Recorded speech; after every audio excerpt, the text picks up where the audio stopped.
charge of that from our side. But if they don't disarm, as they agreed to do, they agreed to it, and then they'll be held to pay for them. And we don't want that. We're not looking for that. But they have to disarm within a fairly short period of time. Is Israel withdrawing its forces? Well, that's a separate subject. We'll talk about that. Mr. President? Yes. Mr. President, did you have a message for the Prime Minister about the West Bank? And are you at all concerned that settler violence, Israeli settler violence, could be undermining the peace plan? Well, we have had a discussion, big discussion, for a long time on the West Bank. And I wouldn't say we agree on the West Bank 100%, but we will come to a conclusion on the West Bank. If I could ask, what is the disagreement? Well, I don't want to do that. It'll be announced at an appropriate time. But he will do the right thing. I know that. I know him very well. He will do the right thing. Yes? There is a growing fear of a confrontation between Israel and Turkey. How are you going to ease this tension given the fact that President Erdogan calls Mr. Netanyahu Hitler and compares Israel to the Nazis? Well, I know President Erdogan very well. And as you all know, he's a very good friend of mine. And I believe that, and I do respect him, and Bibi respects him. And they're not going to have a problem. They're not going to have a problem. I know him very well. And you've seen me do things with President Erdogan and Turkey that nobody else could have done. We're not going to have a problem. He's done a fantastic job. I'm with him all the way. I'm with Bibi all the way. Nothing's going to happen. Yes. Mr. President, are you concerned that Israel is not moving quickly enough to phase 2 of the peace plan? Well, I'm not concerned about anything that Israel's doing. I'm concerned about what other people are doing or maybe aren't doing. But I'm not concerned. They've lived up to the plan. They're strong. They're solid. And sometimes they don't understand when somebody violates something that you want to give them a second chance. Well, we'll give them a couple of second chances. But no, Israel's lived up to the plan 100%. Don't forget, we made the plan possible by taking out Iran. And speaking of Iran, I hope they're not trying to build up again, because if they are, we're going to have no choice but very quickly to eradicate that buildup. So I hope Iran is not trying to build up, as I've been reading, that they're building up weapons and other things. And if they are, they're not using the sites that we obliterated, but they're using possibly different sites. We know exactly where they're going, what they're doing. And I hope they're not doing it, because we don't want to waste the fuel on a B-2. It's a 37-hour trip both ways. I don't want to waste a lot of fuel. Okay?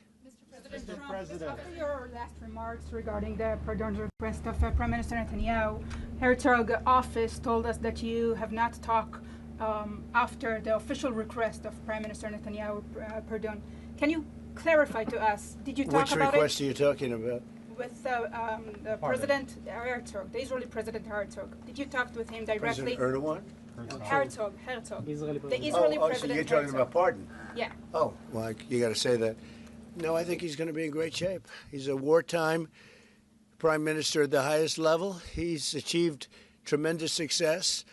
And I'll say it, if you had 8 out of 10 prime ministers in his position right now, or before right now, maybe, you wouldn't have Israel any longer. Israel would not exist. I'd say two of them would, and 8 of them wouldn't. Those are not good odds. You needed a very special man to really carry through and really help Israel through this horrible jam. These are major factions, and it started with our negotiation with Iran. I think it probably started with Soleimani. That was really where you mentioned that today, which started with Soleimani. Bad guy, doing bad things, hurting a lot of people, killing American soldiers and other soldiers. But it started right there, would probably be the starting point. And then from that point forward, but you have a wartime prime minister at the highest level. There could be other wartime prime ministers, but they'd lose. He won. And I think the people of Israel appreciate it. I think a lot of the people in the world appreciate it, actually. And because of that victory, we were able to get peace in the Middle East. If you had a different kind of a personality, if you had a weak person or a stupid person, and there are plenty of both of them, you would not have had success, and you might not have Israel. And you report for Israel. I know you're very proud of it, and you do a great job. You might not have a job because there might not be an Israel right now if you had a different prime minister. That's a big statement, but to me it's a very simple statement to make. I'm looking at Pete Hegseth, and he's sort of nodding. If they don't have a strong prime minister, Pete, you might not have Israel today. I think he'll go down in the record books. And, you know, I was a big help. I'll be honest with you, big help. Somebody said in the room, if you don't have Trump, you needed a proper combination of everything. And if you didn't have that combination, which they had, you would not have an existing Israel right now. And the people of Israel know it. That's why they like me, and it's why they actually like him. He's got a little bit of a love-hate more than I do over there. But you know what? Even the haters have a lot of respect for him.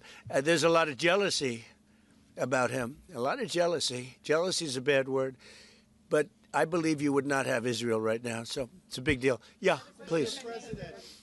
A recent poll showed that as many as half of Gazans would be willing to leave the Gaza Strip if afforded the opportunity to do so.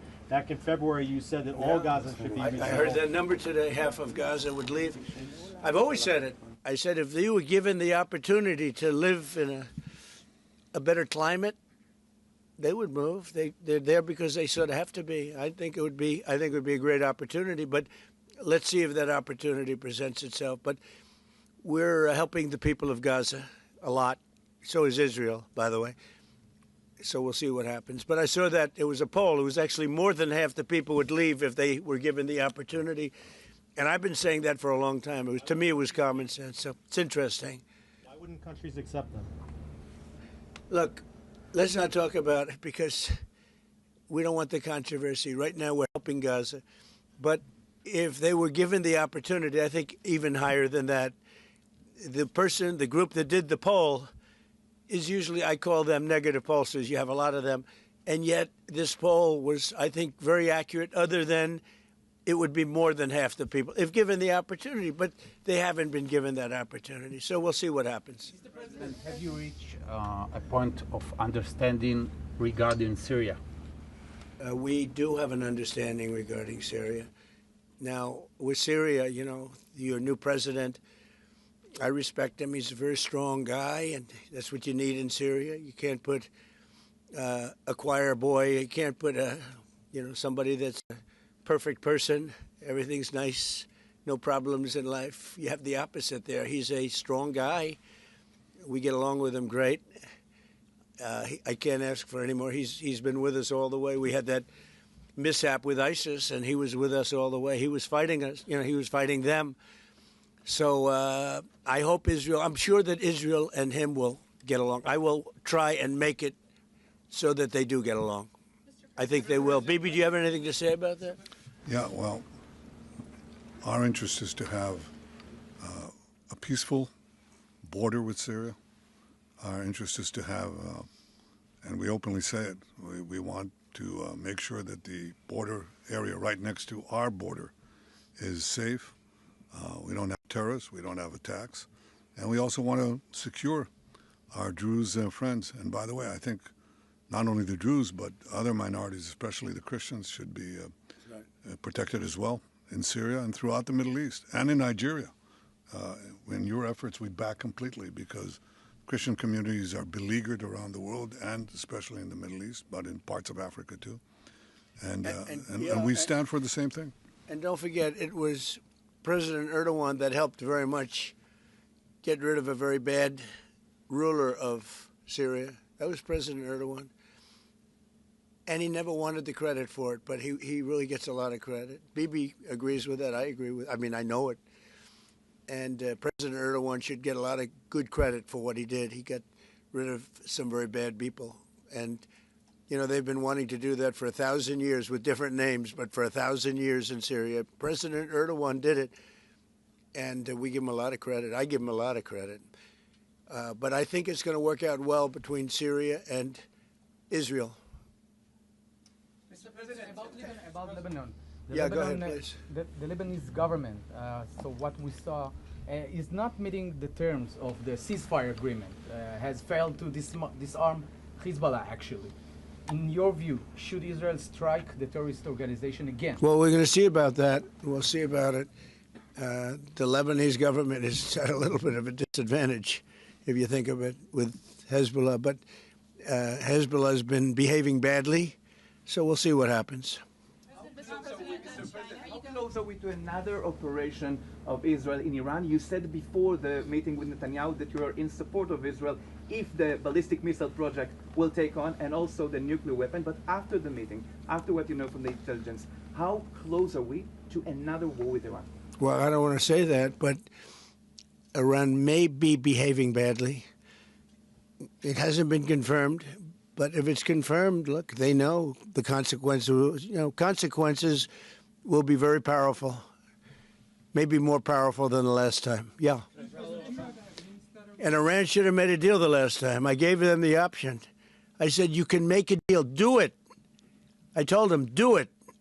And they didn't believe me. Now they believe me. Do you have evidence that Iran is behaving badly, and what do you mean by that? This is just what we hear. But usually where there's smoke, there's fire. Have you heard the expression? What do you mean related to the nuclear capabilities? Well, no, I'm hearing that they're not nuclear yet, but maybe nuclear too. The sites were obliterated, but they're looking at other sites. That's what I've heard. They're looking. So it'll take a long time. They're not going to go back to where they were, but they have other places they can go. And if they're doing that, they're making a big mistake. Yeah, please. There's no reason for them to do it. Mr. President, is the United States currently open to engaging in bilateral discussions with Tehran? We're hearing reports from numerous countries that there may be some discussions. Is that something you would support, or something that is happening? I would. You would support that? I would, yes. Right now. Thank you, sir. I have been, by the way, before the war, I would support that. I said to him, baby, I said, let's negotiate. And they didn't believe what was going to happen would happen. Yes, ma'am. China's been doing naval exercises basically to test encircling Taiwan. Can you explain to us what your knowledge is of that? What do you think about that? Have you had any discussions with China? Well, I have a great that? relationship with President Xi, and he hasn't told me anything about it. I certainly have seen it, but he hasn't told me anything about it, and I don't believe he's going to be doing it. Does it worry you? No, nothing worries me. But Nothing. you said where there's smoke, there's fire, right? So if you're if you're doing naval exercises and air Well, exercises. they've been doing naval exercises for 20 years in that area. Now people take it a little bit differently, but in fact larger than they're doing right now. So we'll see. But they've been doing that for 20, 25 years. Yeah. Mr. President, if you don't see Hamas disarm in that short amount of time that you're giving them, can you tell us what the next steps would be? It'll be horrible for them. Horrible. It's going to be really, really bad for them. And I don't want that to happen. But they made an agreement that they were going to disarm. And you couldn't blame Israel. By the way, we have other countries that will come in and do it. They said, let us do it for you if they don't. Countries that were with them wanted the deal to be made, agreed that they would disarm. And now if they say they're going to disarm, that's fine. If they say they're not going to disarm, those same countries will go and wipe them out. They don't even need Israel. You know, we have many countries, 59 countries that are in agreement. This is a real peace in the Middle East. And Hamas is a small part of it, but it's still a part of it. But we have 59 countries that signed on, big countries, countries that are outside of the Middle East, as you know the Middle East. They want to go in and wipe out Hamas. They don't want Israel. They don't need Israel. They want to do it because it's the right thing to do, because they were for the deal based on the fact that Hamas pledged, they swore that they were going to disarm. Now, if they're not going to disarm, those same countries will wipe out Hamas. Yeah. President Trump, do you think that the PA should be involved in the day after in Gaza Strip, even in the near future? And the same question to Prime Minister Netanyahu. Do you see a real opportunity that the PA will be in Gaza? Go ahead, Mimi. I think President Trump put clearly the conditions of reform that he wants to see in the PA for them to be involved. And I think he put it very clearly what he wants to see, the kind of real reforms, not just perfunctory reforms, but real reforms. Stop pay to slay, change the curriculum in your textbooks, open up, a different society and a different future. If they do it, well, let them. I think it was clear. He put Pretty clear. He put guidelines that were, by the way, in the Trump plan of 2020, and they were put then in the 20 points, and it's up to them. Remember this, if we didn't do what we did to Iran, just to make the subject just slightly different, you wouldn't have peace in the Middle East. You wouldn't have a deal signed in the Middle East. You wouldn't have a deal. Because other Arab nations, which are great people, I know them very well, I know them all, they're great people, they wouldn't be able to have agreed to peace in the Middle East because you would have had a dark cloud hanging over everything. It wouldn't have been possible. So Iran has been greatly reduced in power, prestige. I don't want to use the word humiliation because, they're trying to build up again. But we can't let them build up because if they build up, there can't be peace in the Middle East. It was a mistake. When they wiped out Iraq and Iran were about the same power.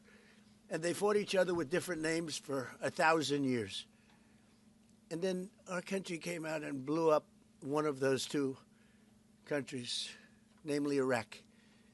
And all of a sudden, Iran had the whole Middle East all to itself. But that's not true anymore. That's not true anymore.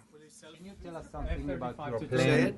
Tell us something about your plan to expand Abraham Accords. If you can tell us something about your plan to expand Abraham Accords. Well, the Abraham Accords are a great achievement of Jared and everybody.